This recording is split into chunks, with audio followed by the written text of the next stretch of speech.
तर बारामती तालुक्यामध्ये निंबूत इथे बैल खरेदी विक्रीच्या व्यवहारातनं झालेल्या गोळीबार प्रकरणात जखमी रणजित निंबाळकर यांचा मृत्यू झालाय। निंबाळकर यांच्या मृत्यूमुळे 9 महिन्यांच्या मुलीवरच पितृछत्र हरपल्यानं सगळीकडे हळहळ व्यक्त होतीये। या प्रकरणाचा आढावा घेऊयात या रिपोर्टमधून। पिस्तूल गोळी घातली ती पण माझ्या 9 महिन्याच्या पोरी समोर माझ्या समोर त्यांनी अशी घटना केली। माझ्या समोर माझ्या 9 महिन्याच्या पोरी समोर। ही आर्त हाक आहे अंकिता निंबाळकर यांची।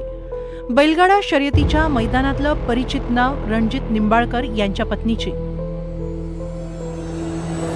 आपल्या डोळ्यांत देखत पतीची हत्या करणाऱ्यांना शिक्षा व्हावी ही एकच इच्छा अंकिता निंबाळकरांनी व्यक्त केली आहे। बारामतीच्या निंबूत तालुक्यात बैल खरेदीच्या व्यवहारातून रणजित निंबाळकर यांची हत्या झाली आहे। गौरव काकडे यांनी रणजित निंबाळकरांवर गोळी झाडली होती।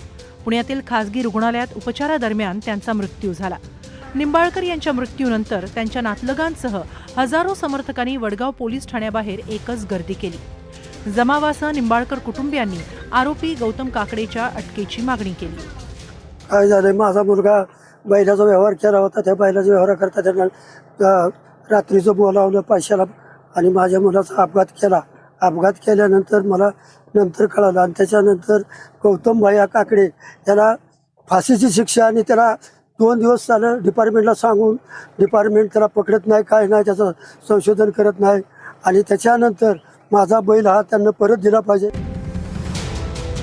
फक्त एका शर्यतीच्या बैलासाठी गौतम काकडे यांनी रणजित निंबाळकरांचा जीव घेतलाय। रणजित निंबाळकर हे फलटण परिसरात सर या नावाने परिचित होते। ते फलटण इथं ज्ञानज्योती करिअर अकॅडमी चालवत होते। इथं सैन्य आणि पोलीस दलातील भरतीपूर्व प्रशिक्षण दिलं जात होतं। गेल्या 1.5 ते 2 वर्षांपासून ते बैलगाडा शर्यतीत उतरले होते आणि अल्पावधीतच त्यांनी बैलगाडा क्षेत्रात नाव कमावलं। निंबाळकर यांचा सुंदर बैल पश्चिम महाराष्ट्रात प्रसिद्ध होता। सुंदरने अनेक मैदानं गाजवली होती। सुंदर बैलाला त्यांनी माळशिरसमधून 21 लाख रुपयांमध्ये खरेदी केलं होतं।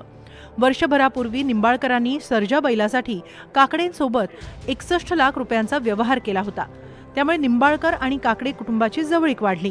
बैलगाडा क्षेत्रातील सर्वात मोठा व्यवहार असल्याची चर्चा त्यावेळी झाली होती। यानंतर सर्जा आणि सुंदर यांच्या जोडीनं महाराष्ट्रातील अनेक मैदानं मारली। यात सुंदर बैलाच्या विक्रीच्या व्यवहारातून निंबाळकर आणि काकडे यांच्यात वाद झाला आणि वादाचं रूपांतर गोळीबारात झालं। ही सर्व घटना घडली आहे सोमेश्वर सहकारी साखर कारखान्याचे माजी अध्यक्ष शहाजी काकडे यांच्या घरात। तुम्ही स्टॅम्प पेपरवरती सही करा, तुमची उरलेली रक्कम मी उद्या सकाळी तुम्हाला देतो, अशी भूमिका गौतम काकडे यांनी घेतल्याचं फिर्यादीने आपल्या तक्रारीत म्हटलेलं आहे। मात्र या भूमिकेला रणजित निंबाळकर यांनी विरोध दर्शवला। तुम्ही अगोदर रक्कम द्या, व्यवहार पूर्ण करा, मग मी सही करतो आणि तुम्हाला बैल घ्यायचा नसेल तर तुम्ही दिलेला इसारा रक्कम जी आहे ती मी तुम्हाला परत देतो, माझा बैल मला परत द्या, अशी भूमिका रणजित निंबाळकर यांनी घेतल्यानंतर या व्यवहाराचं रूपांतर वादात होऊ लागलं। शिवीगाळ होऊ लागली, मारहाण होऊ लागली आणि याच दरम्यान गौरव काकडे यानं रणजित निंबाळकर यांच्यावरती बंदुकीतून गोळी झाडली। यात रणजित निंबाळकर जखमी झाले। त्यांना तातडीनं पुण्यामध्ये खाजगी रुग्णालयात उपचाराकामी दाखल करण्यात आलं होतं। मात्र शुक्रवारी पहाटे उपचारादरम्यान रणजित निंबाळकर यांचा मृत्यू झालेला आहे। हा सगळा थरार अंकिता निंबाळकर यांच्या डोळ्यांत देखत घडला। हातात 9 महिन्यांची मुलगी आणि जमिनीवर रक्ताच्या थारोळ्यात पडलेला पतीचा देह। अंगाचा थरकाप उडवणारे ते क्षण अजूनही त्यांच्या डोळ्यांसमोरून जात नाहीयेत। 9 महिन्यांची मुलगी बापाला पोरकी झाली। सत्तेचा माज असलेल्या गुन्हेगारांना शिक्षा कोण करणार याची चिंता त्यांना सतावतीये। माझ्यावरती अन्याय झालेला आहे। माझ्या 9 महिन्याच्या मुलीसमोर त्यांनी गोळ्या झाडल्यात माझ्या पतीवरती। माझ्यावरती खूप मोठा अन्याय झालाय, त्याला मला न्याय मिळालाच पाहिजे। त्यांना लवकरात लवकर पोलिसांनी काय असेल ते योग्य निर्णय घेऊन त्यांच्यावर कारवाई केली पाहिजे। 2 दिवसात त्यांना अटक झालीच पाहिजे। राज्याच्या राजकारणात बारामतीच्या निंबूत येथील काकडे घराण्याची विशेष ओळख आहे। सत्ता कुणाचीही असो, मंत्रिमंडळात निंबूतच्या काकडेंचे नातेवाईक असतातच। मुकुटराव काकडे यांनी सोमेश्वर सहकारी साखर कारखान्याची स्थापना केली होती। त्यांचे पुत्र शहाजी काकडे यांनी शरद पवारांविरोधात विधानसभा लढवली होती। शहाजी काकडे यांनी अनेक वर्ष सोमेश्वर सहकारी साखर कारखान्याचं अध्यक्षपद सांभाळलं। गौतम आणि गौरव ही शहाजी काकडे यांची 2 मुलं।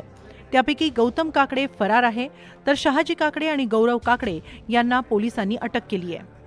वडगाव निंबाळकर पोलिसांनी सोमेश्वर सहकारी साखर कारखान्याचे माजी अध्यक्ष शहाजी काकडे आणि त्यांचा मुलगा गौरव काकडे याला अटक देखील केलेली आहे।